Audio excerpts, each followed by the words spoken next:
Welcome back to History of the Ancient Near East. I'm Justin Singleton. In this 12th lecture, we look into Babylonia, a name that I hope is familiar to you. Babylonia, during the Middle and Late Bronze Ages, is split between the Old Babylonian and the Kassite empires.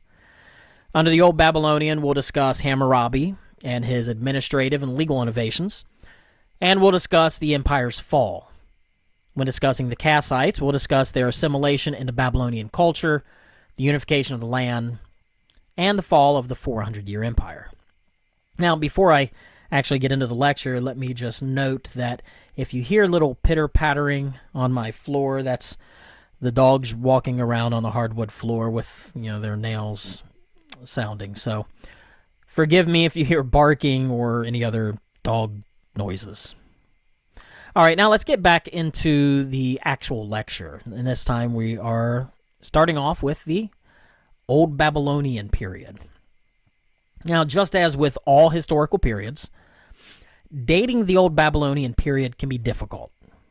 Though the standard Old Babylonian period is dated to around 2004 to 1595 BC, some date the period to the time of the Amorite chief Sumu-Abum, who founded a small kingdom at Babylon beginning around 1894 BC, or possibly even the unification of southern Mesopotamia well into the reign of Hammurabi.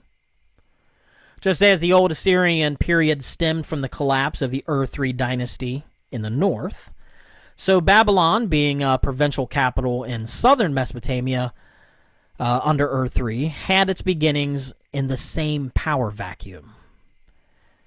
If accepting the date of 2004 BC, then the Old Babylonian period begins with a power struggle between Isin and Larsa, two powerful cities in the south vying for control over the region, Isin eventually giving way to Larsa. Fortunately for Babylon, the city lay northward and out of the reach of the Isin-Larsa feud, allowing Babylon to wait out the reign of Rim-Sin, king of Larsa, before attempting to consolidate power. Now, key in all of this is Hammurabi, who, when Rim-Sin was in his old age after a 60-year reign, captured Larsa and gained control of the region, uniting southern Mesopotamia and much of the Middle Euphrates. Notably, Rim-Sin was able to create a well-ordered bureaucratic system for the administration of his small Larsa kingdom, one that, after the capture of Larsa, Hammurabi was able to retain, even to the point of relying on men at Larsa to supervise the southern regions. Thus, Hammurabi became the father of the first true imperial age of Babylon, and he codified his reign with the forgiveness of debts, a common practice at the time, for the self-proclaimed purpose of bringing safety and prosperity to his people. Later in his reign, Hammurabi, in the introduction to his now famous law code, surveyed the regions in which he controlled, paying special attention to the old cities of Babylonia that were formerly in the territories of Babylon and Larsa. He claimed to have ruled as far north as Ashur and Nineveh, which is obviously in the Assyrian territories. And ancient archives at Tel al-Rima may even corroborate the claim. Hammurabi also boasts of his benevolence toward the cities in which he ruled. For example, the building of irrigation canals in the south, as the regulation of water is critically important for cultivation, and therefore survival. A part of the administrative duties of the king, and a consequence of the unification of the land, was to maintain a stable, centralized government. And due to the economic system in place and the high tax rate, the kings of Babylon would invest in the grand construction projects and maintain cultic precincts. The purposeful investment into urban expansion and royal residences fell under the control and duty of the throne, and these obviously furthered the position of the empire. Perhaps Hammurabi is best known for his code of laws. While his law code does not address any types of international law and is more of a jurisprudence than a code of laws, it originally contained between 275 and 300 separate paragraphs and at least 282 separate articles, phrased mostly in a casuistic fashion, which is to say in an if-then pattern. This code dates to the 38th year of his reign and therefore was quite late in the reign of Hammurabi, determining a culmination of a rather long tradition. Of note is the inspiration of the law codes of Hammurabi, as they were given, as Hammurabi was given divine approval to establish law in the land directly from the sun god Shamash, as depicted at the top of the stela that houses the laws, and of whom Hammurabi is seen worshipping. In fact, Hammurabi claims to have been chosen by the gods to destroy the wicked and ensure that the strong do not oppress the weak, a goal that surely impressed the average citizens.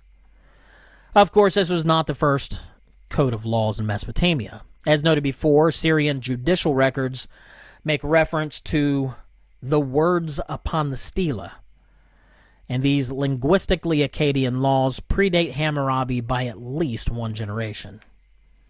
Before that, the law code of Ur-Nammu, the founder of the Ur-3 dynasty, covered criminal and civil matters and included capital punishment and fines in silver.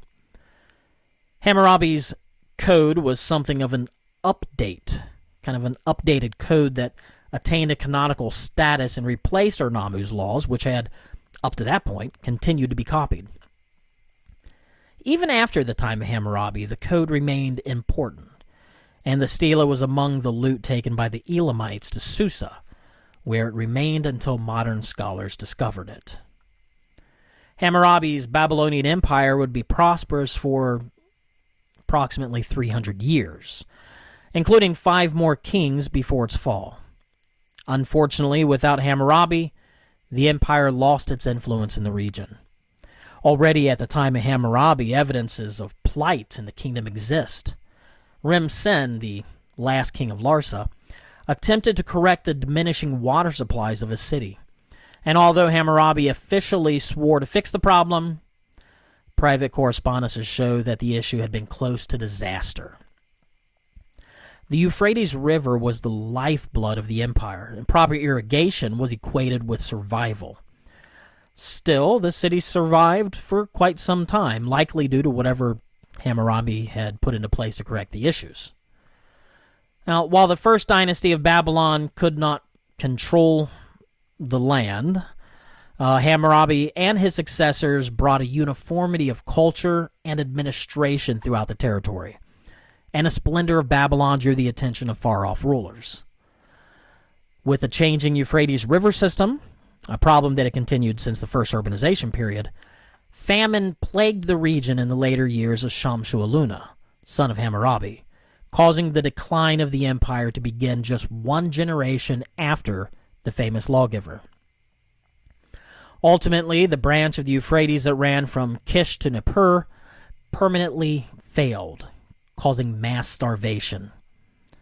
The before-mentioned Anatolians, who recognized the splendor of Babylon, the Hittites, they took advantage of the declining empire, and around 1595 BC, the old Babylonian Empire was brought to an end. Written documents from Babylon also ended at that time. Now, just as the Hittites before had conquered the Mitanni kingdom and returned to Anatolia, so the Hittites under King Masili returned to their homeland shortly after sacking the city of Babylon, carrying with them the splendors of the city. Instead of reestablishing a Babylonian empire, a previously unknown group called Kassites took advantage of the power vacuum and began to rule from Babylon. It should be noted that the history of the Kassite period in southern Mesopotamia is not very well attested, and therefore it's difficult to apprehend the culture or politics of the period. These Kassites ruled for nearly 400 years, making little notable progress. Exactly how they came to power is uncertain due to the dark age of Babylonian history. It is a lack of documentation from around 1595 to 1531 BC.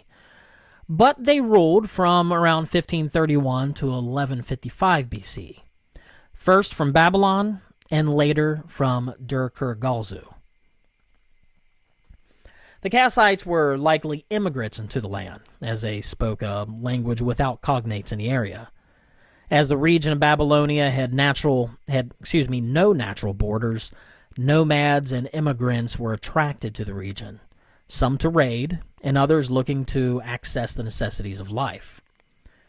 Interestingly, during the early periods of Kassite rule, all Kassite kings retained Kassite names, an attempt to adhere to their own cultural standards.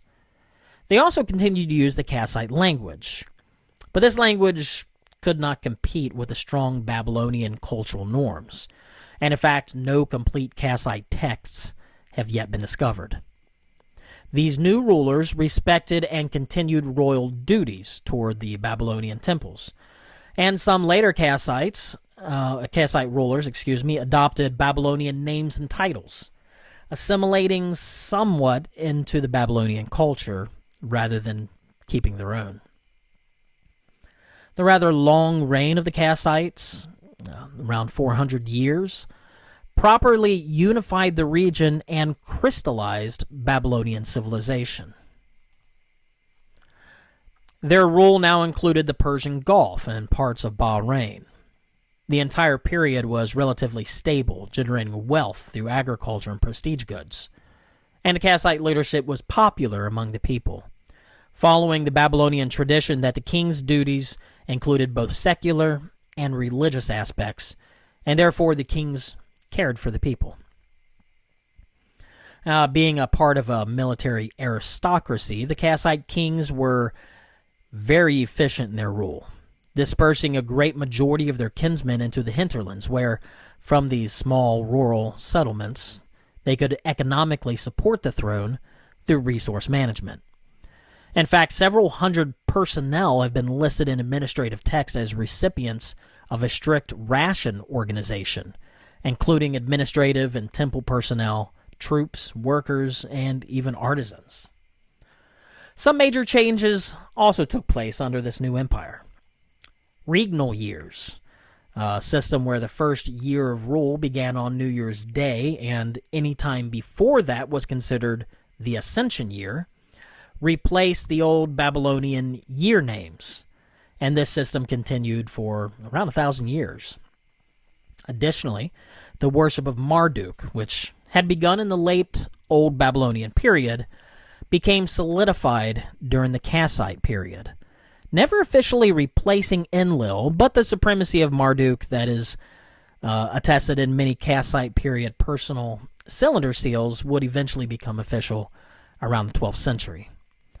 As evidenced through the use of Kassite terminology, these people also both introduced horse breeding and significantly contributed to the innovation of war chariots in the region. Ultimately, the Kassites blended together what would eventually develop into the later Babylonian culture. Unfortunately, during the 13th century BC, conflict with the Assyrians intensified, and rather short-lived border treaties were created. The Kassites had made a number of treaties with Assyria, as well as with Egypt and others, and diplomatic marriages occurred. But Assyria grew increasingly stronger during these times. Eventually, Babylonia would be attacked by both Assyria and Elam, leading to the downfall of Kassite rule. After a relatively long period of stability under Kassite kings, developing the region into a prosperous society, the Kassites fell. New cultural groups attempted to gain power, including the Second Sealand dynasty, Sea Land because they were based in the swamps of southern Mesopotamia, and the Second Isan dynasty, including Nebuchadnezzar I. Aramean peoples began to settle along the Tigris, and the Chaldeans became important in the governing of the region. Ultimately, it was the Elamites who brought the Kassites to their end, ruling for over a century before the rising Assyrians would dominate the land. Now, I'm hoping that some of these names and places sound familiar to you so that you can place them within your mind into the appropriate biblical texts and histories. Soon enough, we'll dive into the individual time aspect of the Brodelian approach and see how these social time issues play out in the biblical world. If you need me, you know where to find me.